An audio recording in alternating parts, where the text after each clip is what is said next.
Sprinter hip thrusts. These things are hard. My butt is on fire right now.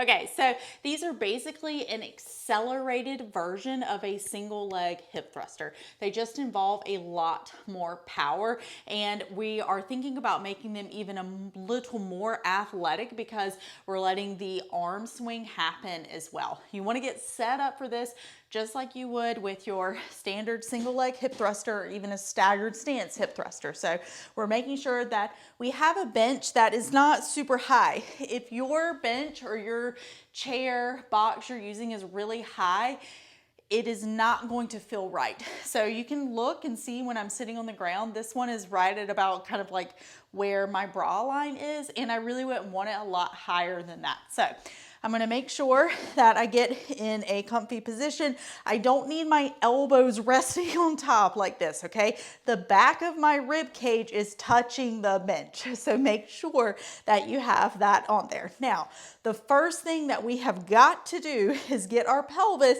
in a posterior pelvic tilt. Don't clench your butt, okay? No clenching the butt right here to get the pelvis in that posterior pelvic tilt. I want you to be able to exhale. Make sure you can get that nice posterior pelvic tilt, and the glutes should still be pretty squishy at this point. If we are doing the hip thrusters on the right leg, I'm going to bring the left leg up, okay? And so I'm going to keep the posterior pelvic tilt, and I'm going to let my hips come down. The tilt, I need to keep it down here. Don't flip into that anterior tilt here, okay? Now, the next part happens really quickly, like as fast as possible. You're gonna think about driving from this glute while keeping that posterior pelvic tilt the whole entire time. So we're here, there, okay? So notice I don't even get all the way up here because I can't get that high into hip extension without losing my posterior pelvic tilt. And that's fine.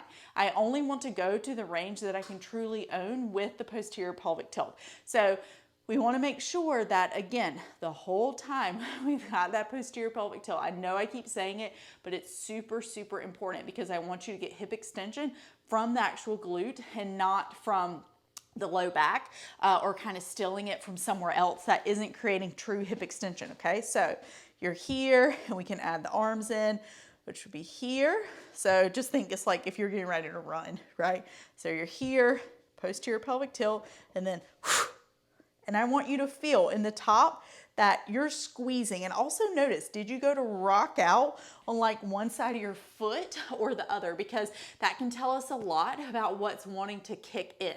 If you're always noticing that you're kind of like transferring the weight to outside of your foot, that's going to be more of that lateral hamstring kicking in. So it could be helpful to even kind of just put like a little piece of cloth or just like a little band underneath your first met head, so underneath your toe, to just kind of remind you to like keep that in contact with the ground and keep that nice tripod foot, because that's going to help a little more of the medial hamstring kick in, and we'll get some adductor as well. And that posterior pelvic tilt is really going to influence more of the proximal hamstring and some adductors as well. So probably too in depth for what you need to know, but that is your sprinter hip thrust.